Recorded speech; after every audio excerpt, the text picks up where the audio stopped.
Good morning class 7th। ये आपका next video है चैप्टर नंबर 4 का। चैप्टर नंबर 3 में एक वीडियो मैं आपको 10 मिनट का और दूंगा जो प्रैक्टिकल वाला होगा। ठीक है, उस वीडियो में आपको वो वीडियो प्रैक्टिकल वीडियो है वो दे देंगे इसको इस वीडियो के बाद। उस चैप्टर नंबर 3 से रिलेटेड रहेगा। तो उसमें आपको, जैसे मैंने आप लोगों को बताया था कि किस तरीके से परसेंटेज कैलकुलेट करने के लिए, वो शायद वो नहीं बताया, तो परसेंटेज कैलकुलेट करने वाला वो बता देंगे, और एक चीज़ और बता देंगे कि किस तरीके से बिल बनाते हैं, तो वो भी बता देंगे इस वीडियो। लेकिन वो इस वीडियो के बाद ही देंगे, किसी वजह से वो लैपटॉप में कुछ प्रॉब्लम है जिसकी वजह से वो शूट नहीं कर पा रहे हैं। तो इसीलिए पहले ये थ्योरी वाला वीडियो थोड़ा सा इसमें देख लें। हालांकि इसमें कोई थ्योरी नहीं है, लेकिन उसको अब चूँकि कुछ भी ऐसा क्लास में भी होना ज़रूरी है जिससे लगे कि हाँ चैप्टर कंप्लीट हुआ है, क्योंकि पूरा प्योर प्रैक्टिकल से भी आप लोगों को सेटिस्फैक्शन नहीं मिलेगा। तो इसलिए थ्योरी वाला चैप्टर, ये वाला मतलब थ्योरी वाला वीडियो बना रहे हैं जिससे क्लास में, हालांकि इनमें जितनी भी चीज़ें हैं ये आपको प्रैक्टिकल के थ्रू ही समझ में आएंगी, इससे कुछ खास समझ में आने वाला नहीं है। ठीक है, तो field record, field name, sorting data, filtering data, ये सब क्या होता है ये जानना जरूरी है। उसके लिए एक छोटी सी टेबल क्रिएट करते हैं। जैसे मान लो हमने एक टेबल क्रिएट की है, थोड़ी देर के लिए ये पार्ट बना लेते हैं। तो सबसे पहले एक टेबल क्रिएट करते हैं।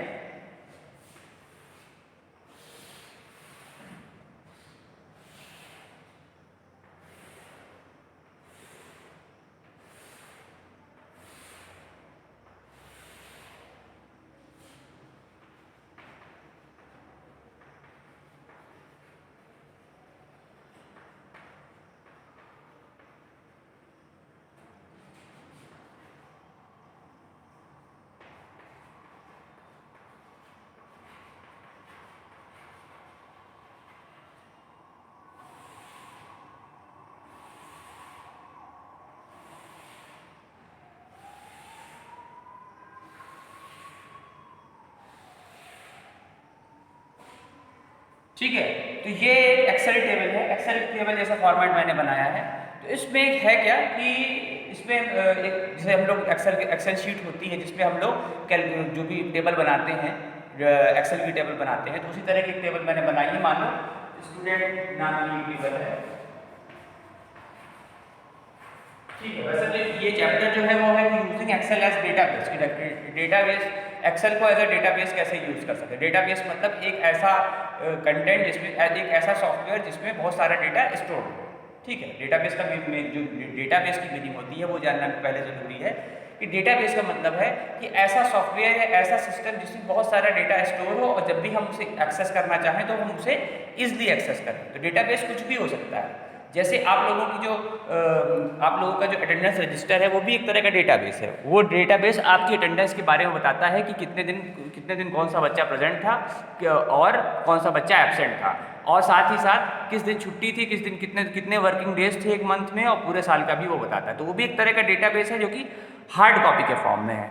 दूसरी चीज़, ये जो डेटा, इसको एक्सेल जो है वैसे तो इसे डेटाबेस नहीं कहते हैं, डेटाबेस सॉफ्टवेयर नहीं है। डेटाबेस सॉफ्टवेयर एक्सेस होता है, MS एक्सेस। लेकिन एज ये चैप्टर का नेम है यूजिंग एक्सेल एज डेटाबेस, मतलब इसको हम डेटाबेस के फॉर्म में कैसे यूज कर सकते हैं। तो उसके लिए डेटाबेस को जानना आपको थोड़ा ज़्यादा इंपॉर्टेंट है। डेटाबेस का मतलब है, कंप्यूटर की फील्ड में डेटाबेस का मतलब है ऐसा सॉफ्टवेयर जिसमें हम बहुत सारा डेटा स्टोर करके रख सकें, और जैसे ही हमें ज़रूरत हो तो फ्रीक्वेंटली वो डेटा हम उससे एक्सेस भी कर सकें, मतलब उससे हम निकाल भी सकें ईजिली।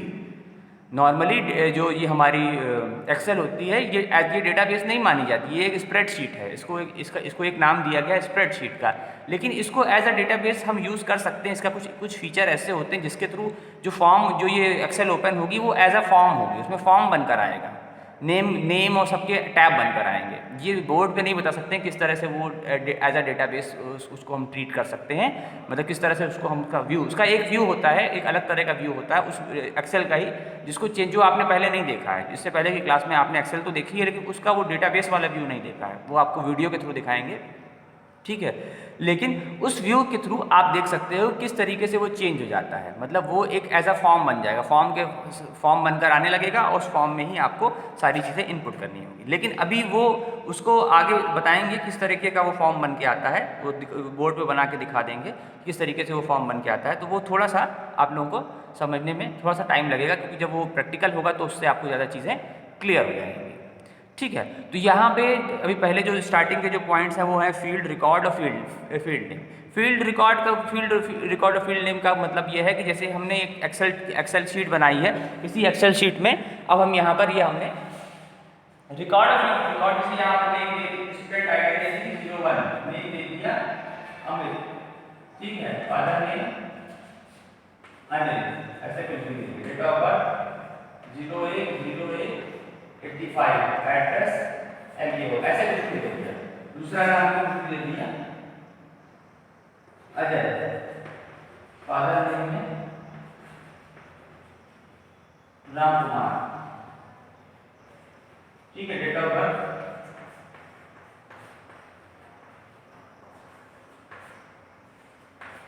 ठीक है। ये जो फील्ड जो भी जितने तुम्हारे ये होते हैं, जो रोज होती है, किसी भी टेबल की जो रो होती है, जो एक्सेल टेबल की जो रो होती है, उसको हम लोग एक्सेल की लैंग्वेज में बोलते हैं रिकॉर्ड। ये सारे हमारे रिकॉर्ड, एक सिंगल रो या जितनी भी रोज हैं वही सारे हमारे होते हैं रिकॉर्ड्स, ठीक है। फील्ड क्या होती है? फील्ड बहुत इजी है, जितने हमारे कॉलम होते हैं, ये कॉलम जितने हैं, ये जो जितने भी कॉलम होते हैं इसमें भी हमने ये ऊपर ये चीजें फिल है, जो खाली है वो नहीं, जो इसमें ऊपर ये टाइटल दिया हुआ है, ये जो टाइटल दिया हुआ है student ID name father name, ये एक जो वर्टिकल हमारी लाइंस होती हैं इस टेबल की, वो सारे हमारे होते हैं फील्ड्स।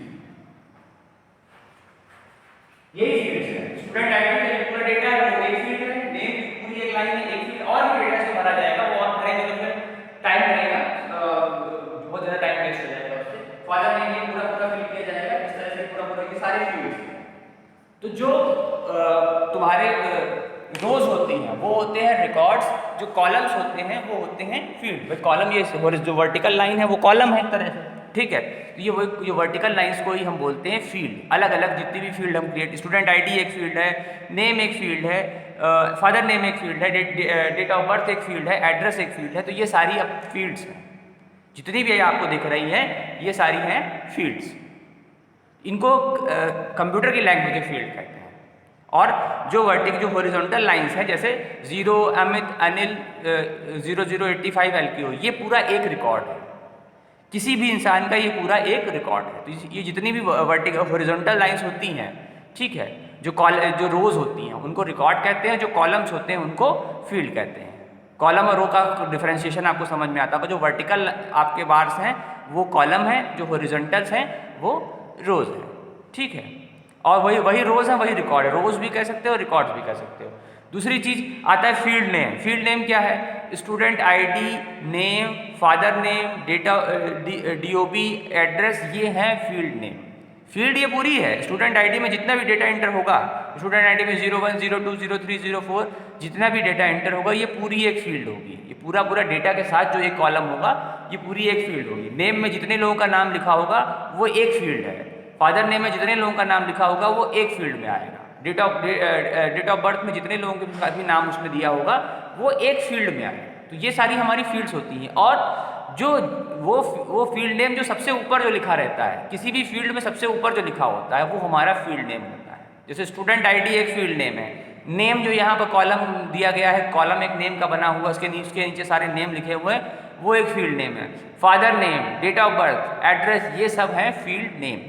हर फील्ड में सबसे ऊपर जो कॉलम होगा, जिस नाम से वो फील्ड डिफाइन होगी, उसको बोलते हैं फील्ड नेम। और फील्ड ये पूरी है। स्टूडेंट आईडी के नीचे जितना डेटा लिखा होगा वो पूरी एक फील्ड है। नेम के नीचे जितना डेटा लिखा होगा वो पूरी एक फील्ड है। फादर नेम के नीचे जितना डेटा लिखा होगा वो सब पूरी एक फील्ड होती है। देखो, अब पहले सॉर्टिंग और फिल्टरिंग आपको बता देते हैं, उसके बाद इसका डेटाबेस वाला जो व्यू होता है वो आपको दिखाते हैं किस तरीके से। बोर्ड पर ड्रॉ कर देंगे, उससे आपको दिख जाएगा, या बुक पे फोकस कर देंगे तो उससे दिख जाएगा कि किस तरह से सॉर्टिंग और फिल्टरिंग क्या होती है। सॉर्टिंग की मीनिंग क्या होती है, पहले सॉर्टिंग की मीनिंग जानना जरूरी है। सॉर्टिंग का मतलब होता है असेंडिंग या डिसेंडिंग ऑर्डर में अरेंज करना, आइदर इन असेंडिंग और डिसेंडिंग। अगर असेंडिंग या डिसेंडिंग ऑर्डर किसी भी ऑर्डर में हम उसको मैनेज करते हैं, मतलब उस जो भी डेटा है उसको हम एक ऑर्डर में बनाते हैं। हम अल्फ़ाबेटिकल ऑर्डर में रख देंगे, हम उसको नंबर से असेंडिंग डिसेंडिंग कर सकते हैं, अल्फ़ाबेट से असेंडिंग डिसेंडिंग कर सकते हैं। तो किसी भी एक ऑर्डर में अरेंज करने को बोलते हैं सॉर्टिंग। चाहे हम असेंडिंग से चाहे डिसेंडिंग ऑर्डर में करें, चाहे असेंडिंग। डिसेंडिंग असेंडिंग आप लोगों को पता होगा, छोटे से लेकर बड़े तक, ठीक है। नंबर्स में तो 1 से लेकर आगे जहाँ तक जाए वो असेंडिंग होगा, और नंबर्स में अगर सबसे बड़े नंबर से स्टार्ट करें, जो भी आपकी टेबल का सबसे बड़ा नंबर हो, और उसके बाद सबसे छोटे नंबर तक जाए तो डिसेंडिंग होगा। अल्फ़ाबेट में भी ऐसा ही होता है। अल्फ़ाबेट में अगर हम असेंडिंग में रखते हैं तो वो ए से स्टार्ट होते हुए आगे जहाँ तक भी जितने भी अल्फ़ाबेट है वहाँ तक जाएगा। उसी तरीके से अगर हम डिसेंडिंग में रखते हैं तो वो जो भी अल्फ़ाबेट्स हैं, जहाँ जो जैसे जेड से जेड होगा, या मान लो जो भी सबसे हाईएस्ट जो भी नेम होंगे उसमें, तो उस नेम को वो डिसेंडिंग ऑर्डर में कर देगा, मतलब वो अल्फ़ाबेटिकल में उल्टा कर देगा, वो उल्टे से आते हुए और ए तक पहुँचेगा। नीचे से ए वाले जो नेम्स होंगे वो सबसे नीचे होंगे। तो असेंडिंग डिसेंडिंग अल्फ़ाबेट में भी अप्लाई होता है और नंबर्स में भी अप्लाई होता है। नॉर्मली तो आपने नंबर सिस्टम में असेंडिंग डिसेंडिंग देखा होगा मैथ में, लेकिन यहाँ अल्फ़ाबेट में भी असेंडिंग डिसेंडिंग अप्लाई होता है। ए से स्टार्ट करो तो असेंडिंग है, और उल्टे से स्टार्ट करते हुए ए पर आओ तो वो डिसेंडिंग है। तो इसी तरह डेट ऑफ बर्थ में भी हम असेंडिंग डिसेंडिंग लगा सकते हैं, सॉर्टिंग लगा सकते हैं इसी को। तो ये जो प्रोसेस होती है असेंडिंग ऑर्डर में अरेंज करना या डिसेंडिंग ऑर्डर में अरेंज करना नेम्स को, किसी भी एक फील्ड को या कॉलम, उसको फील्ड को ही नॉर्मली सॉर्टिंग जो होती है इस फील्ड पे अप्लाई होती है। तो फील्ड को अगर हम किसी एक ऑर्डर में अरेंज जब करते हैं, इसी को बोलते हैं सॉर्टिंग ऑफ डेटा। यही डेटा की सॉर्टिंग होती है एक्सेल के अंदर। जैसे स्टूडेंट आईडी है, यहाँ हमने 1 से स्टार्ट करते हुए मान लो आगे तक गए हैं, अब हमको उसको उल्टा कर दें तो वो भी सॉर्टिंग ही कहलाएगी। हम उसमें ऐसा कर दें कि वो अपने आप उल्टा दिखाने लगे। स्टूडेंट आईडी जहाँ लिखी है वैसे ही लिखी रहेगी। जो मान लो हम 11 नंबर तक गए, 11 स्टूडेंट है मेरे उसमें, तो 11 नंबर वाला पहले आएगा, उसके बाद 12 नंबर, उसके बाद 10 नंबर का, फिर 9 नंबर का, इस तरीके से आने लगेगा। तो ये सॉर्टिंग है। डेट ऑफ बर्थ में भी लग सकती है। कैसे? डेट ऑफ बर्थ में ऐसे लग जाएगी कि जो इसमें अगर हम इसमें नॉर्मली लगाते हैं तो उसमें 85, 88 इस तरह से आएगा आगे करके। जो सबसे छोटा है वो सबसे पहले होगा। यहाँ छोटा से मतलब नहीं, जो सबसे पहले वाला ईयर 85, जैसे अभी ये असेंडिंग में है, 85 के बाद 88 इस तरह आ रहा है, तो ये असेंडिंग में है। डेट ऑफ बर्थ के केस में अलग है। अगर एड्रेस में लगाते हैं तो अल्फ़ाबेटिकल लेगा। अगर मेरे से LKO है, BBK है, तो BBK वाला पहले आ जाएगा, LKO वाला नीचे हो जाएगा। तो वो उसके जो डेटा है उसके अकॉर्डिंग वो असेंडिंग सॉर्टिंग डिफाइन, इसी को बोलते हैं सॉर्टिंग। असेंडिंग या डिसेंडिंग ऑर्डर में अरेंज करना किसी भी डेटा को किसी भी टेबल में, उसको बोलते हैं सॉर्टिंग। ईजी होती है, बस वो इसे लिखा हुआ है, बाकी उसको एक सिंगल क्लिक से सारा काम होता है। फिल्टरिंग का क्या मतलब है? जब डेटा बहुत ज़्यादा होता है तो उसमें से कुछ स्पेसिफिक डेटा आपको निकालना हो तो उसी को बोलते हैं फिल्टरिंग ऑफ डेटा। फिल्टर जैसे फिल्टर मतलब छन्नी, भाई हिंदी में कहें तो छन्नी, तो फिल्टर करने का मतलब छानना, मतलब जो ज़रूरत की चीज़ है उसको हमको अलग निकाल लेना, बाकी चीज़ को अलग निकाल। जब हम चाय छानते हैं तो क्या होता है, चाय हमारे नीचे चली जाती है, बाकी सारी चीज़ें अदरक हो गई या जो भी हो गया, चाय पत्ती हो गई, सब ऊपर छन्नी में रुक जाती है। तो हमने ज़रूरत की चीज़ को छान के अलग कर लिया। तो वही चीज़ फिल्टरिंग का मतलब यही है कि अगर मान लो जैसे बहुत यहाँ छोटी टेबल में तो कोई दिक्कत नहीं है। अब मान लो एक टेबल बनती है जिसमें 700 स्टूडेंट्स का डेटा लिखा हुआ डेटा हो। अब उस टेबल में हमको ये पता करना हो कि उसमें कितने ऐसे स्टूडेंट हैं जिनकी एज 5 ईयर से कम है। जहाँ एक ऐसी टेबल मान लो बनती है जिसमें स्कूल के सारे स्टूडेंट का डेटा है, क्लास वाइज नहीं है, एक स्कूल के सारे स्टूडेंट का डेटा है। अब स्कूल में 700 स्टूडेंट है तो उसमें से हमको ऐसे बच्चों की वो निकालनी है जिनकी एज 5 साल से कम हो। तो हम उस पर फिल्टर लगा देंगे, किसी एक कॉलम के ऊपर डेट ऑफ बर्थ के ऊपर फिल्टर लगा देंगे। वो अपने आप से उतने लोगों का डेटा हमको हाईलाइट करके बता देगा कि ये इतने लोग हैं जिनकी एज 5 ईयर से कम है। या अगर हम फिल्टर लगाते हैं कि किसकी पेंडिंग फीस 5,000 है, 5,000 या 5,000 से कम है, तो पेंडिंग फीस पे हम लगा देंगे उतना फिल्टर, 5,000 और लेस, तो उतना ही डेटा वो निकाल के हमको दे देगा। तो ये इसका तरीका होता है। मतलब ये तो हमने ऐसे वर्बली इसको बता दिया, लेकिन वर्बली ऐसा समझ में आपको नहीं आएगा जब तक इसको प्रैक्टिकल करके नहीं दिखाएंगे। तो प्रैक्टिकल इसका दिखाएंगे, लेकिन पहले चैप्टर 3 का प्रैक्टिकल दिखा देंगे। दो वीडियो 2-3 वीडियो और बनाएंगे छोटे छोटे 10-10 मिनट के, 3 से 4 वीडियो, जिसमें चैप्टर 3 के वीडियो प्रैक्टिकल क्लियर हो जाएगा। उसके बाद चैप्टर 4 का प्रैक्टिकल बताएंगे। और जब तक प्रैक्टिकल आप नहीं बता लेते तब तक हम चैप्टर 5 पे नहीं जाएंगे। ये तो थोड़ा सा डिले हो गया लैपटॉप की कुछ प्रॉब्लम की वजह से। अब हम पहले चैप्टर 3 का वीडियो के प्रैक्टिकल वीडियोस दिखाएंगे, उसके बाद चैप्टर 4 के प्रैक्टिकल वीडियो दिखाएंगे, उसके बाद नंबर आएगा आपके चैप्टर नंबर 5 का। तो हाफ ईयरली एग्जाम आपका चैप्टर नंबर 5 तक ही रहेगा, क्योंकि ज़्यादा चैप्टर आपकी बुक में है नहीं, 9 ही चैप्टर हैं इसमें। जो बुक मिली है उसमें 9 चैप्टर ही हैं, तो ज़्यादा 4 ही चैप्टर बचेंगे, तो वो तो मुश्किल से मुश्किल 2 महीने का काम है। 2 महीने में आपके चारों चैप्टर कंप्लीट हो जाएंगे। बहुत बड़े भी नहीं हैं उसमें, तो ये लास्ट के तो जो चैप्टर है तो बहुत ही छोटे हैं, ठीक है। तो 5 चैप्टर तक आपका कंप्लीट करके उसी से आपका हाफ ईयरली एग्ज़ाम होगा, जब भी होगा, मतलब इस महीने तो नहीं होगा, अगले महीने ही होगा फाइनल एग्जाम आपका, तो उसमें आपके 5 चैप्टर आएंगे, चैप्टर नंबर 1 से लेकर 5 तक, 9 ही चैप्टर है इसमें, तो इसलिए ज़्यादा कुछ ऐसा दिक्कत नहीं है। तो अभी इसीलिए ये वीडियो, ये जो क्लास वाला वीडियो है, ये आपकी चैप्टर 4 का बनाया मैंने, लेकिन इसके बाद सारे प्रैक्टिकल वीडियो ही आपको दिखाए जाएंगे। अब चैप्टर 5 का वीडियो आपको तभी मिलेगा, क्लास का वीडियो, जब तक आपके सारे प्रैक्टिकल वीडियो कंप्लीट नहीं हो जाते, ठीक है। इसमें और जो 1-2 चीज़ें, जो भी मैंने चीज़ें बताई हैं, ये वर्बली तो मैंने बता दी, लेकिन वर्बली आपको नहीं समझ में आएगी, वो प्रैक्टिकल से आती है, तो वो करके आपको दिखा देंगे। लेकिन थोड़ा सा इसलिए इसको रख दिया है कि जिससे ये हो कि हाँ, उसका एक वीडियो भी क्लास में बना है। दूसरी चीज़ जो इसमें बताने वाली है कि किस तरह का इंटरफेस होता है, थोड़ा सा वो आपको देख लें, किस तरह से उस पेज को हम डिज़ाइन करते हैं, जिसमें हम लोग क्यों इसको हम एज अ डेटाबेस कैसे बना सकते हैं, वो कैसा दिखता है, वो देखना आपको ज़रूरी है। देखो, जैसे ही हम टेबल को डेटाबेस के फॉर्म में कन्वर्ट करते हैं, ये देखो इस तरह से जो आपको दिख रहा है, तो इसमें होता क्या है कि जैसे हमने ये मतलब ये है वो फॉर्म बना हुआ है, जो टेबल थी वही एक फॉर्म के डिज़ाइन में आ जाती है। जो डेटाबेस, जैसे इसको एज अ डेटाबेस में बस होता यही है कि एक ऑप्शन होता है जो कि हम बोर्ड से नहीं दिखा सकते, वो ऑप्शन हम आपको सिस्टम पे दिखाएंगे, लेकिन उस ऑप्शन को क्लिक करने के बाद ये जो आपको दिख रहा है, ये एज अ डेटाबेस ये काम करने लगता है। मतलब ये इस तरह के फॉर्म के डिज़ाइन में बन जाता है। मतलब अब जो हमें एंट्री करनी होगी, जैसे हमने टेबल बनाई थी, एक्सेल वाली शीट बनाई थी, वही एक्सेल शीट इस डिज़ाइन में आ जाती है। स्टूडेंट आईडी के सामने एक ब्लॉक है, नेम के सामने एक ब्लॉक है, फादर नेम के सामने एक ब्लॉक है, डेट ऑफ बर्थ के सामने एक ब्लॉक है, एड्रेस के सामने एक ब्लॉक है, इस तरह ब्लॉक बन जाते हैं। अब इसी में हमको डेटा एंटर करना है, हम डेटा इसी में एंटर करेंगे, ठीक है। और उसके बाद जब हमको डेटा एंटर हो जाएगा, तो फिर हम न्यू वाले जो न्यू बटन दिख रहा है, न्यू बटन पे क्लिक करेंगे, तो हमारा एक और एंट्री के लिए ये सारा फील्ड फिर से खाली हो जाएंगे। फिर हम दूसरी फील्ड, दूसरा रिकॉर्ड एंटर करेंगे, फिर हम न्यू पे क्लिक करेंगे। अब मान लो कोई, जैसे यहाँ पर ये है डिलीट का क्या होता है कि मान लो कोई रिकॉर्ड हमें डिलीट करना है, तो जो भी रिकॉर्ड डिलीट करना है, पहले उस रिकॉर्ड तक जाना होगा और डिलीट बटन पर क्लिक कर देंगे तो रिकॉर्ड डिलीट हो जाएगा। रिस्टोर का काम तब होता है जब हम डिलीट पे क्लिक करते हैं, रिस्टोर तब तक काम नहीं करेगा जब तक हम डिलीट बटन को यूज़ नहीं करें। डिलीट बटन को हमने यूज़ कर लिया है, तो फिर से मान लो हमको फिर से वही चीज़ चाहिए वापस, तो कंट्रोल-Z एक तरीका होता है, यहाँ पर रिस्टोर कर दो, वापस वो चीज़ आ जाएगी। अगर मान लो हमने कोई रिकॉर्ड डिलीट कर दिया, कोई एक हमने एंट्री भरी, वो एंट्री हमने डिलीट कर दी, तो डिलीट करने के बाद हमको उसको रिस्टोर कर सकते हैं।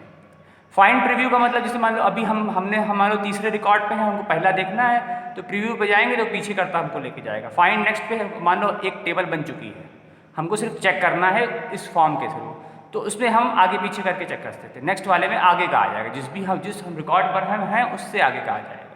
क्राइटेरिया का क्या यूज़ होता है वो अभी हम नहीं बता सकते आपको, ठीक है, वो थोड़ा डिफिकल्ट है, वो भी आपके काम का नहीं। और क्लोज वाला बटन जो है वो सिर्फ क्लोज करने के लिए होता है। तो ये जो हमारी टेबल होती है एक्सेल को, उसी को हम एक फॉर्म के डिज़ाइन में बना देते हैं और इससे डेटा एंटर करना ईजी हो जाता है। इसीलिए इसको कहते हैं कि यूजिंग एक्सेल एज डेटाबेस, कि एक्सेल का यूज़ हम डेटाबेस की तरह करते हैं। वहाँ पर वो टेबल की तरह नहीं आएगा, इसी फॉर्म के डिज़ाइन में आने लगेगा।